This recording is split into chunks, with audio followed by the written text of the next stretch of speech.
Uh, so,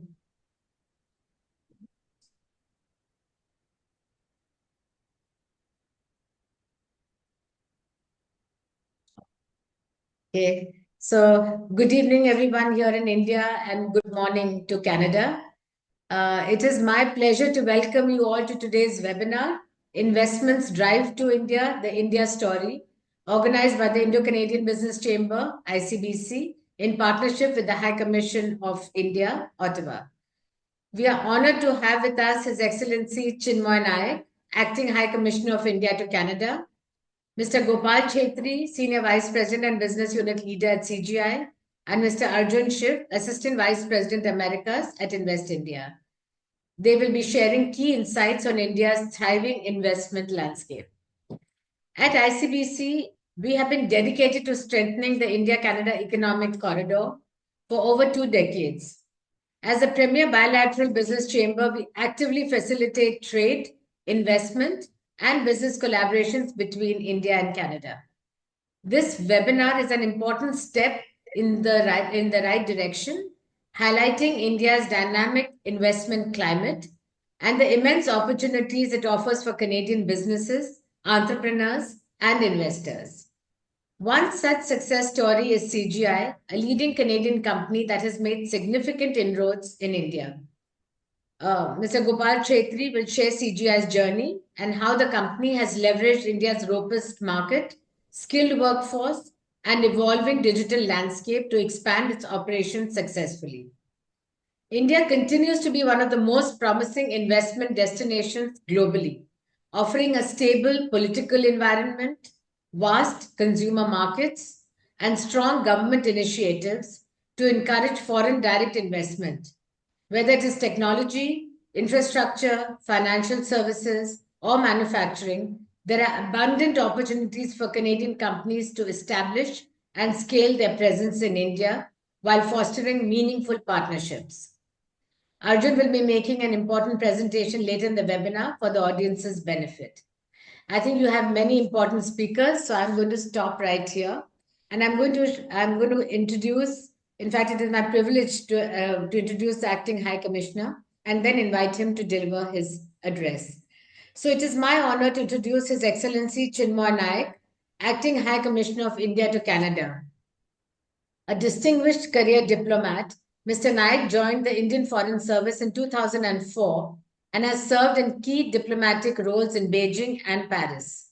His expertise spans Eurasian affairs, disarmament, new technologies, and cultural diplomacy, making him a pivotal figure in India's global engagements. Since February 2023, he has been serving as Deputy High Commissioner at the High Commission of India in Ottawa, strengthening India-Canada ties. We are privileged to have you with us today, Mr. Nayak, and we please invite you to please share your insights. Good morning, everyone. Namaskar. Thank you, Nadira, for your kind words. I noticed many of which you added on your own, apart from the facts. So thank you for your kind words again. It's a privilege and it's a very opportune for me to be here at this webinar on Investments Drive to India, being co-organized by the High Commission along with ICBC. And I would like to keep my remarks brief and a bit factual, because I think we have experts who will be speaking and that they will probably be delving deeper into this aspect. But broadly speaking, the India-Canada bilateral trade and investment has a decent amount of depth, but not to the point that it can be called optimum at all. In terms of facts and figures, in 2024, the total bilateral trade was just above $13 billion. In terms of services, actually, it's doing better, nearly $18 billion. The trade surplus for Canada, especially in commercial services, communication services, insurance, fintech, other services like architecture, management, etc., They are good. They hold good promise. The audiovisual and related services from India to Canada, about 2.6 million, and imports from Canada, about 328 million, are also promising areas. In terms of foreign direct investment, as per the statistics available from 2000 onwards till end of last year, it's just about $4.16 billion. I'm talking about Canadian investments into India. So again, I feel there's much more that can be done here, given that India's ecosystem for attracting foreign investments has dramatically improved, especially in the last 10 years, and there is much more scope in that area. In this scenario, the good story, I would say, is from the Canadian pension funds. And here at the High Commission and also our consulates in Canada, we have regular interactions with the pension funds, and they have steadily increased their footprint in India, nearly $100 billion as of now. And what we hear from them in a positive way is that they are looking more to India in the coming months and years. All the big companies, Canadian companies in this area, like the Canadian Pension Plan Investment Board, the CDPQ, the Ontario Teachers Pension Plan, Brookfield, Fairfax, all the big players are there, and they are heavily invested in all the important sectors of India, infrastructure, fintech, logistics, warehousing, where it matters. So I think that is something which is worth underlining, and probably, I would say, not very well known if you go only by the merchandise trade. Let me delve a bit more, a little bit on the India growth story. I think everyone knows that, but just to capture some key points, as you know, Honorable Prime Minister of India has given us all a target of achieving Viksit Bharat by 2047. In terms of figures, that translates to about 35 trillion US dollars economy. We are already the fifth largest, and I think the way the government at least has been going about it, we'll probably achieve that before 2047. The digital economy, which I think is one of the focus areas today, is projected to contribute nearly 1/5 of the national income by the end of this decade. In last year, it contributed about 12% of the country's GDP, and enabling industries such as ICT services, electronic components, communication equipment added about 8% to the gross value added. In the same vein, one of the golden stories has been the startup ecosystem. Nearly 150,000 startups with 118 unicorns coming mostly from Tier 2 and Tier 3 cities. It is now the third largest number of hosts, the third largest number of unicorns, only behind the US and China. In terms of market potential, a key figure to know is that India has the largest mobile subscription base, nearly 8.36 billion subscriptions worldwide. India holds the second largest with 1.14 billion subscriptions. It's the second largest market also for 5G smartphones. In terms of exports, already USD 162 billion exports in ICT services.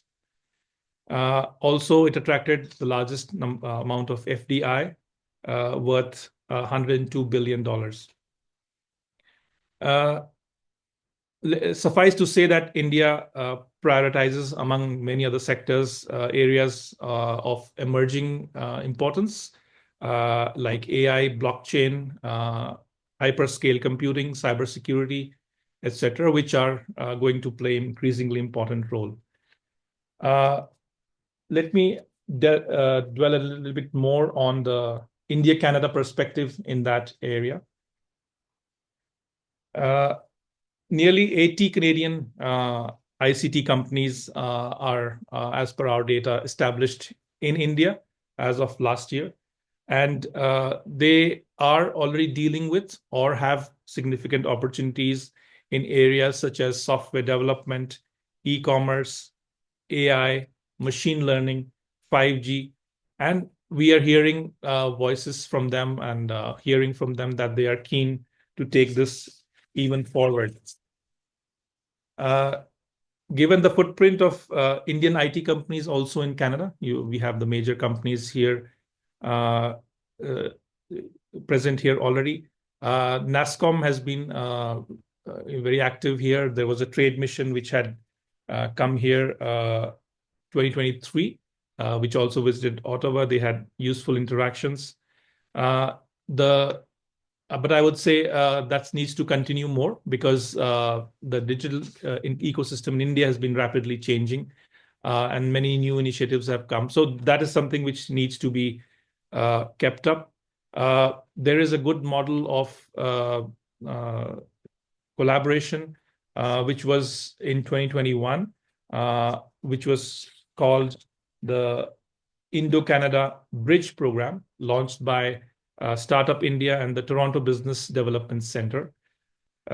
It's a good platform, and we need more such avenues which can enable startups, innovators, investors, and corporates to connect and to share the resources for doing good business on both sides. Let me just conclude by saying that India and Canada have a lot of complementarities in terms of business. We at the High Commission feel some of these areas include critical minerals, niche areas like electric vehicles, agricultural goods, and of course, the ICT sector, which we will be hearing more about today. And I already dwelt on that. So with those key points, I leave with a note of optimism. I think both the countries can emerge victorious by greater business collaboration, whether it's trade, whether it's investments, whether it's portfolio investments or startups. The scope is enormous, and the High Commission and our consulates in Canada have been and will be facilitating more and more such exchanges. So events like this today are important in that sense to keep the tempo going. And I'm once again thankful to ICBC for organizing this. And I look forward to the views of our experts, which will be following. Thank you. Thank you, Mr. Naik. That was very, very insightful. And thank you for your optimism. We are all together in this. And, it's up to us to keep the momentum going. As you said, the scope is tremendous. The potential is huge. And we all together have to make the most of it. And we are here to support you, Mr. Naik. The Chamber is here to support you in your initiatives and in your efforts. And earlier, like we used to say that there was red tape, the Indian bureaucracy and Indian government. And today it is the red carpet. It is transformed into a red carpet, inviting business destination for Canada. And it is people like you at the helm with your passion and your, the motivation that you give to businesses that we have been able to achieve this. So thank you once again, Mr. Naik, for your words. I'll now turn to Mr. Gopal Chetri. As I said earlier, Mr. Gopal Chetri, Senior Vice President and Business Unit Leader at CGI APAC. He has over 30 years of experience in the IT services industry. And Mr. Chetri has been an integral part of CGI for more than 20 years, leading key business operations across the region. He has played a pivotal role in driving CGI's global success, ensuring the seamless delivery of offshore services across diverse sectors, including manufacturing, retail, consumer services, government, and healthcare. His extensive expertise spans major account management, large-scale project leadership, and multi-million-dollar global contracts covering markets in Asia, Europe, Africa, and North America. What is again a very important factor is that under his leadership, CGI's team works closely with global capability centers. It's a new emerging sector, the GCCs in India, helping them evolve and optimize the global service delivery model. His business unit manages several high profile global accounts, including Volvo, Michelin, Airbus, Lululemon, Amadeus, Signify, and Arrow Electronics. A highly respected leader, Mr. Chetri has built high performance teams, and today he will share insights into CGI's journey in India, highlighting how the company has leveraged India's talent, technology, and market potential to drive innovation and growth. Delighted to have you with us, Gopal. Please, over to you. Thank you, Radhira. A great pleasure to be here to share the success story of CGI and also a little bit of tidbits in terms of why India is the hotspot for investment. The only challenge that you've given me, Radhira, is 5 to 7 minutes to sum up such a vast potential of a dynamic country like India. I'll try to cover that and also see how we can answer follow-on questions if there are any. So, hello everyone, good evening and good morning. I'd like to start by introducing CGI. CGI, the company was started way back in 1976 in Quebec, in Canada, and now it has grown to over 90,000 professionals across the globe. The founder, Serge Godin, many of you may know him as he's still very active in the industry and continuously helping to grow the company. So he's still active, and as I said, now he has grown from 2 people to over 90,000 people across the world. We deliver end-to-end IT services, which includes business consulting, software development, infrastructure management, and all the modern things, and help many companies across the world digitally transform their organization and accelerate their growth and improve their results globally. So CGI has its largest global delivery center in Asia Pacific. CGI employs over 20,000 professionals spread across India, Malaysia, and Philippines. With about 20,000 employees in India, CGI is the largest Canadian employer in India, so as we speak. Yeah? So what has been our success story? We started as a small operator long time back, and today, as I mentioned, we have more than 20,000 professionals in India spread across Bangalore, Chennai, Hyderabad, Pune, and Mumbai. These centers are actually a hotbed for talents, IT talents, and we are helping transformation of Fortune 500 companies in all industries, whether it is banking, healthcare, manufacturing, cybersecurity, retail, and energy, and some of the other clients that I manage are from manufacturing as well. And like Nadira mentioned, we have been integral part of many companies which are trying to set up their global capability center in India. So global capability centers is the most happening thing in India today. We have more than 1,600 global capability centers being set up by global companies in India. So these are centers where they drive innovation and AI and all those basic the high-tech industry requirements from India, whether it is AI or automation or innovation, all of that is being done through these global capability centers.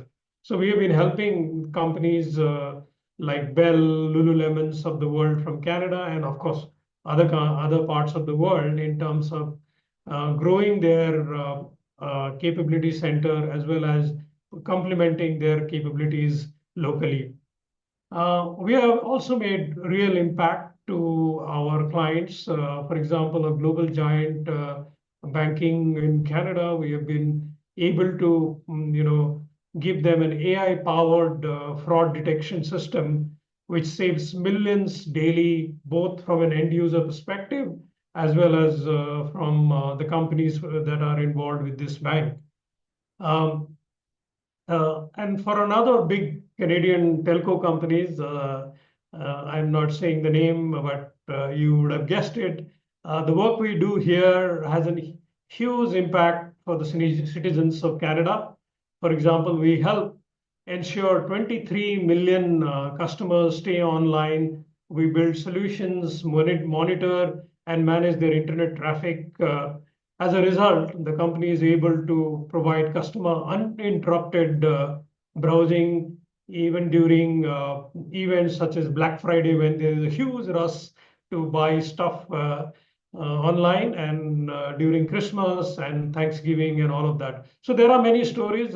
Given the time constraint, I will stop there. But besides working for companies across the world and adding value, we've been also making a difference in the communities that we live and work in India as well. So CGI has been driving literacy program in rural areas, empowering the next generation that are coming up, and also helping with green energy, sustainability initiative, and aligning with the India's climate goal.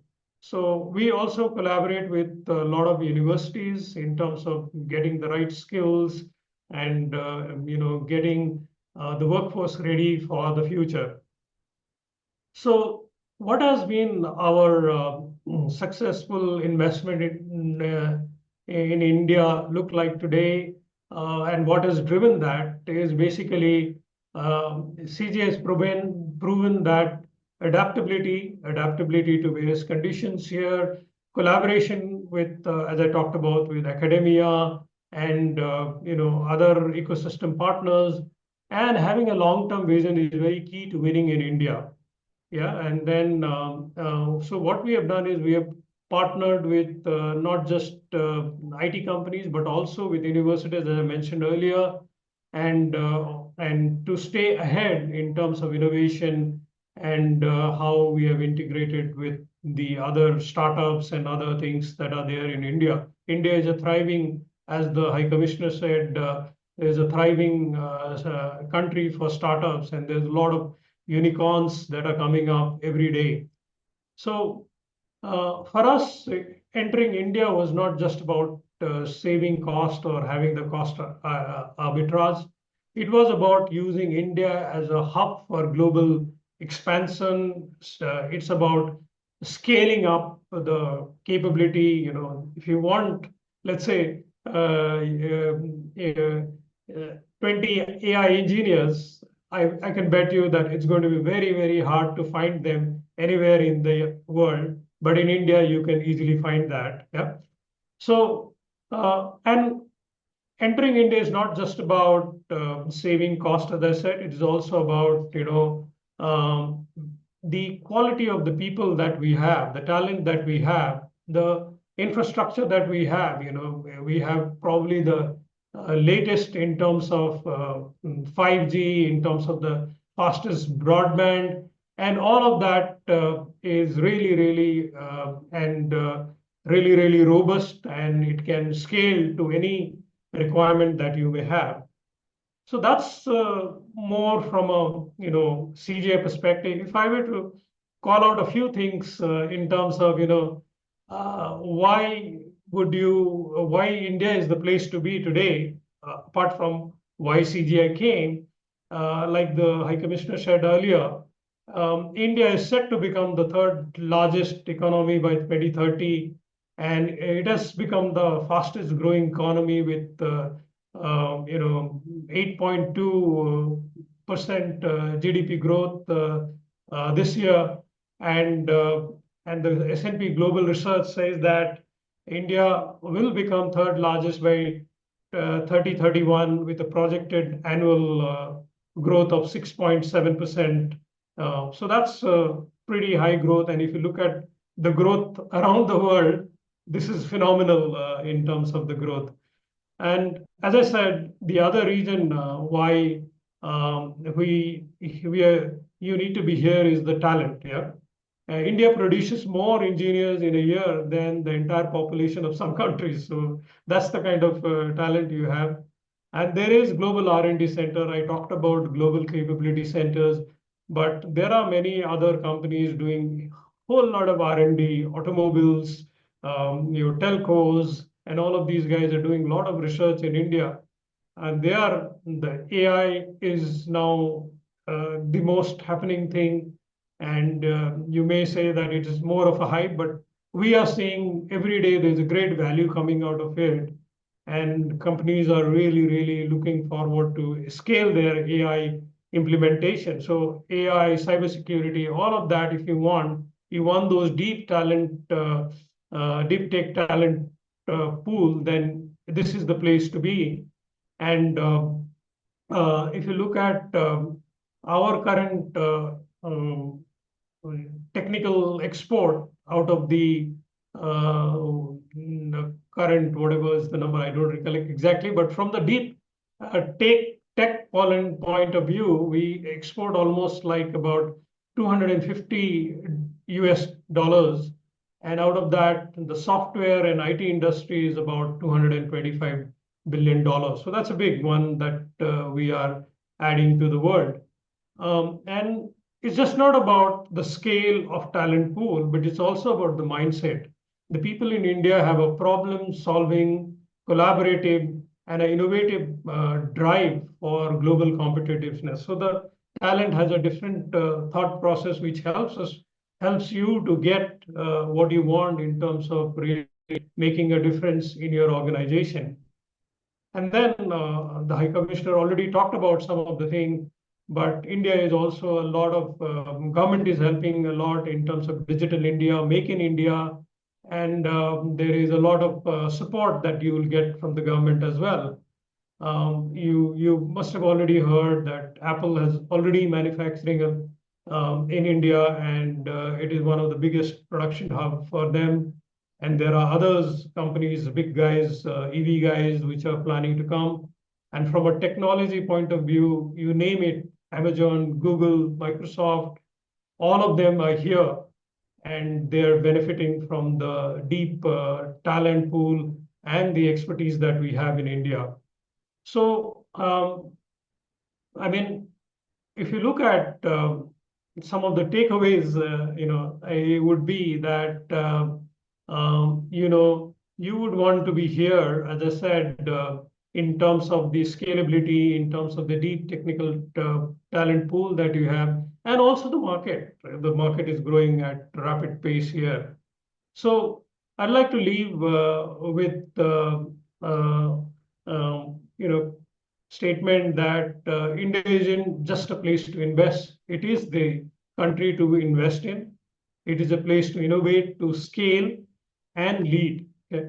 And the question one should be asking is, should you invest in India? Is not the question. You should be asking, can you afford to not to invest in India? The future is here, and I believe you can really leverage that. With that, I'll hand over back to you, Nadira. Thank you. Thank you so much, Gopal. That was wonderfully said, and real motivation for our companies to come to India and invest or grow. But I must say one more thing about CGI, Gopal, is that, one thing about CGI is that not only have they grown, but along with them, they have seen that the community around them has grown and developed.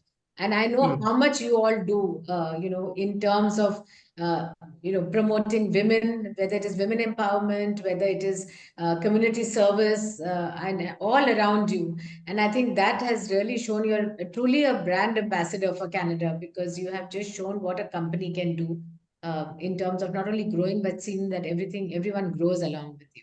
Thank Absolutely. you, Gopal. Thank you for Thank that. You. My pleasure. And, yeah. And with that, let me now introduce Mr. Arjun Shiv. He is Assistant Vice President at Invest India, and as part of the Americas team under the Make in India initiative, which you have heard about, Arjun leads Invest India's Canada desk, assisting Canadian businesses and investors in entering and expanding within India. With a background as a corporate lawyer, he has advised leading companies and investors on M&A, joint ventures, and foreign investment strategies. His deep expertise in market entry and business expansion makes him an invaluable resource for companies looking to navigate India's investment landscape. We are really happy to have him here today to share insights on India's favorable investment climate and opportunities for Canadian businesses. Over to you, Arjun. Thank you, Nadira ji. I think it's an absolute pleasure to be here, and thank you for having me.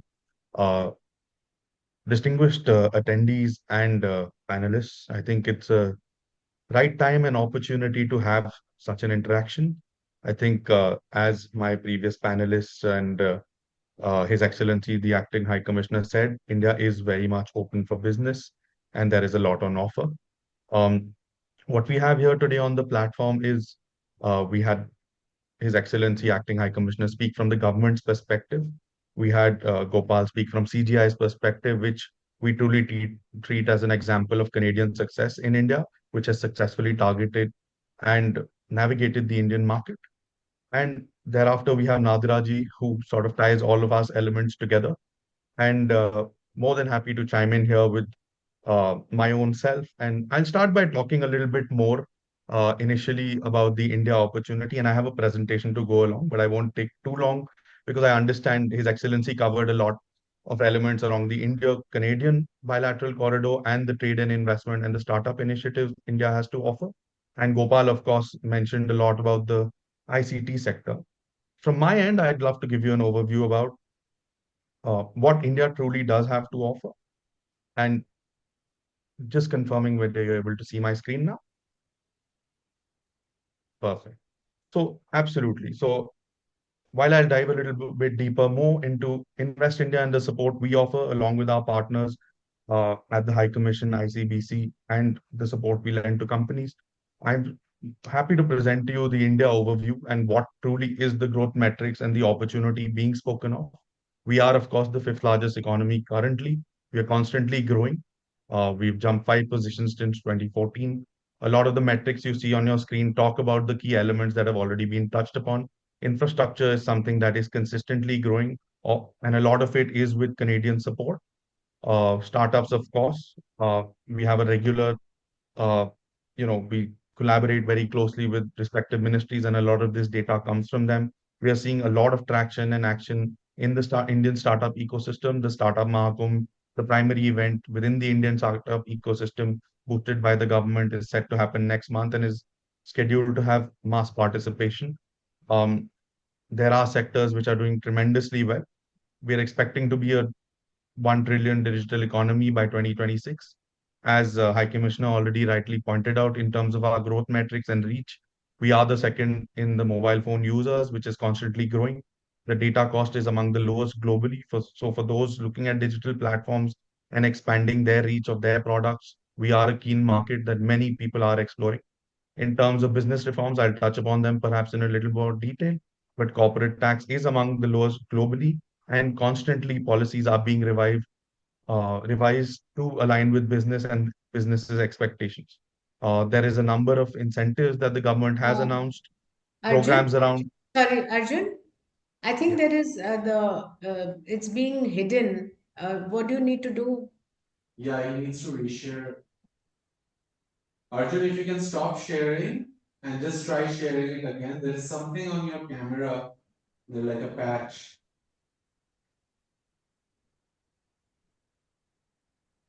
Try sharing your screen once more. Is it better now? No, I think it's because of low data connectivity. Okay, it's getting better. Yeah, it's better, I think I now. No? apologize for any. Yeah. Is it better now? Yeah. Perfect. Thank you. Just quickly moving on, as I mentioned, we are the largest growing economy in terms of large scale. We are the largest and the most stable current democratic regime. The GDP growth numbers, the capex cycles speak for themselves, where we are seeing a steady growth of 6.4%. There's been $1 trillion of FDI received since 2000. Capital expenditure by the government is also increasing at a very steady pace. The outlay that the Prime Minister's Gati Shakti plan has put together has also boosted the ecosystem to completely lead to an impetus across the board.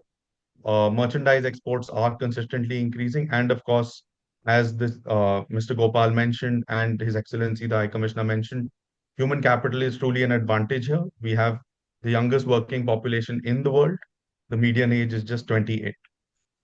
The Prime Minister's vision, of course, for 2047 has been laid out, which is a 25-year roadmap, which is being imagined for the country. The metrics and the targets have been put very clearly in front of us, and we're seeing steady growth where we're expecting to meet these targets. Uh, as expected, the economy is the second largest. The per capita income is steadily increasing and it is expected to grow to 20,000 USD by 2047. GDP in terms of manufacturing and services is showing a very steady multiple growth and is expected to increase 15x and 13x as is visible on my screen. Exports are seeing a steady increase. Uh, in terms of course, the large scale reforms that the government is looking to do, and we recognize that there is still a lot to be done, but these are some of the ease of doing business reforms that are being brought about. We are constantly supporting Canadian businesses and other businesses at Invest India in navigating these spaces alongside our partners, where we do collaborate with other arms of government and make representations. There is a new corporate tax code, custom bonded warehouses. There has been a policy overhaul where there is a duty exempted on domestically manufactured goods for exports. Very clearly, there are these efforts are to promote the export of goods from India, and so there's also a reduction in the costs of permits and licensing. We also have digital initiatives, which is part of some of these are just examples. The National Single Window System is also an initiative housed at Invest India, which is meant to be a one-stop digital platform. Central approvals have largely been onboarded onto this. We're working very closely with our respective state governments to make sure that even local level approvals are brought onto this platform. It's currently in beta stage, and I do believe uh, very proactively, most government ministries are moving all their approvals, licenses, procedures onto us. Our team is working tirelessly on this piece. We, of course, for those of you who are not aware, there is something called a unified payment interface, which is me being able to transfer uh, any number of transactions through my mobile phone in a very seamless QR code driven manner. This was, of course, received a further impetus due to the digital payments that COVID enabled, and the government has really put in a lot of effort in terms of boosting the security features around this. There's also a first of its kind open platform opportunity to expand via the e-commerce portal by connecting all the players within the digital e-commerce framework. Uh, Experts from organizations such as Amazon and all have been brought into government to advise very closely on this government platform called the ONDC. And of course, we are the first official central bank digital currency was launched in end December. There have been a huge amount of logistical reforms that the government has recognized are required and have been put into play. The cost of logistics has often been cited as an impediment in historically in India, but with these initiatives such as the PM Gati Shakti mission, the national logistics policy, and the enhanced port infrastructure, a lot of Canadian partners have recognized and shown a lot of interest from tech solutions to larger port management services, and experts from around Korea, Europe are partnering with the Indian government to make sure that these initiatives of the government meet their required targets. So there's been a lot of cross learning and cross country collaboration on all these logistical reforms fronts. In terms of manufacturing itself, which is where we do some of our core work, the production linked incentive schemes have been initiated by central ministries. Financial incentives worth USD 26 billion in 14 critical sectors have been announced and newer ones are being formulated. I have partner teams who work on specific Indian sectors. Those sector teams work very closely with respective line ministries and contribute to formulation of a lot of these incentives. We have, of course, the India Semiconductor Mission, which is the plan to really have a lot of chip manufacturing and foundry in India in the long term, but in the here and now, it's also to tap into our design and engineering strengths to make sure that more and more semiconductor manufacturing can eventually move to India. We also have project development cells across each line ministry has a dedicated investment promotion cell, and we work very closely in collaboration with respective line ministries to ensure that the companies get the support that they need. This again provides an overview of the infrastructure space, and this leads to, of course, larger ecosystem growth and enablement to make sure that businesses get what they need. Railways, of course, we are the number two rail network in Asia after China. Highways, again, a lot of Canadian investment has happened here on a macro level.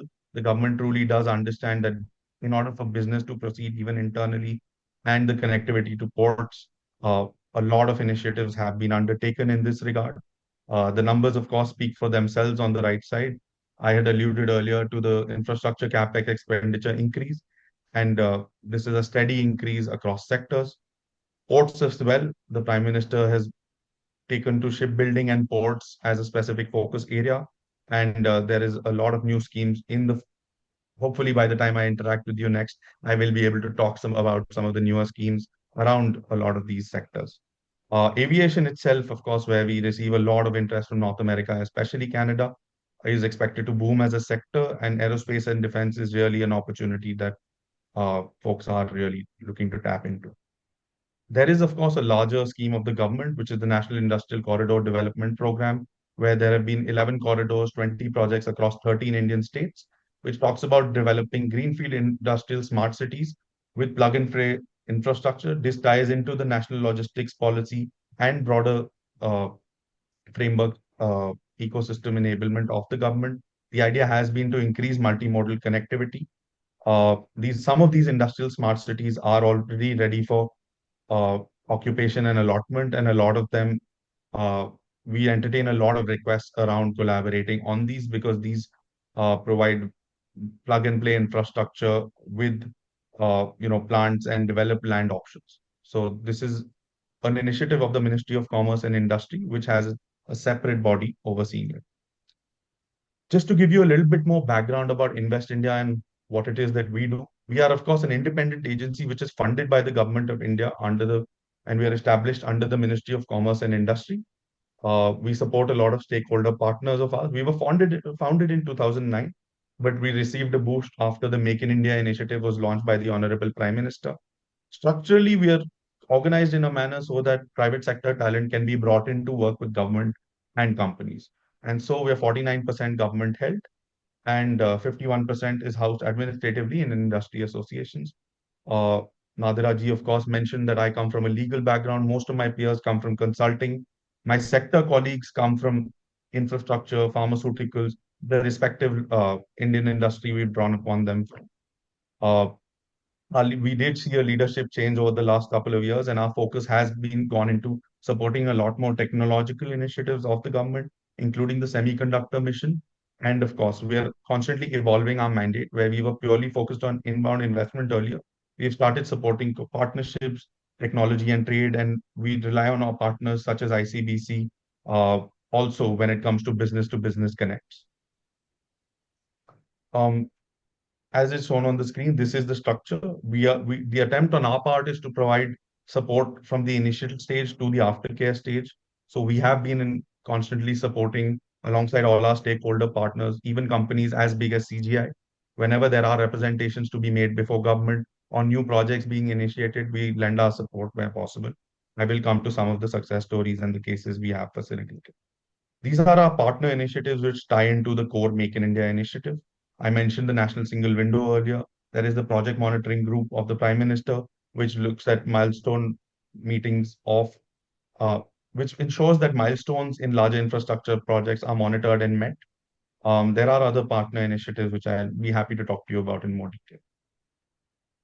Just a few stories. Some are small where we've something as simple as incorporation and being able to, in this scenario, we had actually supported this company, Canadian company, of course, in exploring India, helping them, map out which is the ecosystem in India, which they would best benefit from. There is the entity Index TV mentioned there, which is the Gujarat government's, that's a state in India, their government investment promotion agency, and in partnership with them, we had helped this company identify Gujarat as their location. And when it came to issues with the portal, as I mentioned, we just made sure that they had a seamless turnaround where in a couple of days we were able to sort out an issue that was plaguing them for months. This again is another story where we had received, a cold connect through on our website. We have a query portal through which a lot of investors do approach us for those who haven't interacted with us through a webinar such as this. So this is where we got such a query from. And between the initial date of the query to actually finding them land was a 46-day window. If I might be off by 1 or 2 days. But the idea has been to support companies such as this to navigate the Indian ecosystem, talk to them about what their specific area of interest is, what they're looking to develop, enabling conversation with the respective state governments, partners, and making sure that they get what they need. So in this, a lot of our contribution was around land identification, finding the right ecosystem within which, and they decided on Andhra Pradesh after comparing a few other Indian states, and eventually narrowed down on, and the foundation stone was laid within a 45, 47-day window. We're also doing a lot more detailed work with a lot of larger companies. So this is there's a lot of text there, I understand, but these are the stages in which and the timelines that were followed in terms of our support to some of these other companies. This is a US company, Rockwell Automation, where we had specifically helped them with a government license. They had a lot of advisors also helping them and partners, but we were able to make sure that we work very closely with the key government stakeholders to make sure that their approval was received. This is again to show you at what stage we've been involved and where we get that. Another example from the pharma biotech space is, uh, you know, various stages and various partnerships that we have enabled for them. And the idea and attempt on our part is to make sure that the company, such as yourself, and as someone mentioned earlier, from red tape to red carpet has been our move. And the attempt is to support those exploring the Indian ecosystem a lot more proactively and to be able to provide a lot of support through the process. Happy to have more discussions in detail, and please feel free to connect with us through the ICBC team, through the High Commission, of course, and directly at the email ID mentioned. Thank you so much. Thank you. Thank you, Arjun. Invest India is definitely one of the really dynamic organizations in India, which has contributed to making India a global business destination. And we're very fortunate, Arjun, to have you at the Canada desk. You go out of your way to help companies, when they are in need. So we really appreciate you as a partner. And thank you for your presentation. So with that, of course, thank you. I wanted to thank all our speakers for all your insights and, all that you have said. With this, I just wanted to quickly, want to just ask any of our attendees whether they would like any questions. I know Praveen Chaudhary has put up a lot of questions. Praveen Kulkarni has put up a lot of questions. But I'm just wondering whether it would be best addressed offline. Shobhit, maybe we can. Yeah, we can share the questions with all the panelists. Yes. And we can maybe share the questions with all the panelists and then maybe get back to to you all. Mr. Kul. Yeah, to Mr. Kulkarni. Is there anybody else? Because Mr. Kulkarni has put it down very specifically, so I'm sure we'll be able to get back to him as soon as possible with answers. If there's anything else or anybody else that would like to put any question forward, happy to take it. And if not, then we will share this. It will be shared on YouTube. This entire event will be on YouTube. It will be shared with all the people who are registered with us. And we will be happy to take questions even later. So I think with that, maybe since we are almost exhausted our time, I'd like to just ask His Excellency Chinmoy Naik if he'd like to say a few words to close, and then maybe we can officially close this session. Yes, thank you, Nadira. And I'd like to thank both our speakers, Mr. Gopal Chetri and Arjun Shiv, for their very insightful presentations. I at least learned a lot. The devil is always in the details. So it's good to know. I would just like to add on to what I said in the beginning, giving the general flavor of the economy and the investment scenario and also the Canadian perspective. I think it'll also be useful to know that in the coming weeks and months, actually, we are having very important flagship events coming up, especially for Canadian investors who are keen to invest in India, or if not invest right now, at least look at India or explore about India. So I think Arjun mentioned about the startup Mahakumbh. So that's 4th to 6th of April in New Delhi. It will be very important for whoever to understand how the Indian startup ecosystem has evolved and really grown in the last few years. And as was described, startup culture is something which is getting focus and emphasis right from the top. So if you are here in India this time, you need not really have big investments, but startups, as you know, are based more on ideas and innovation, and this is the right time to be in India for that.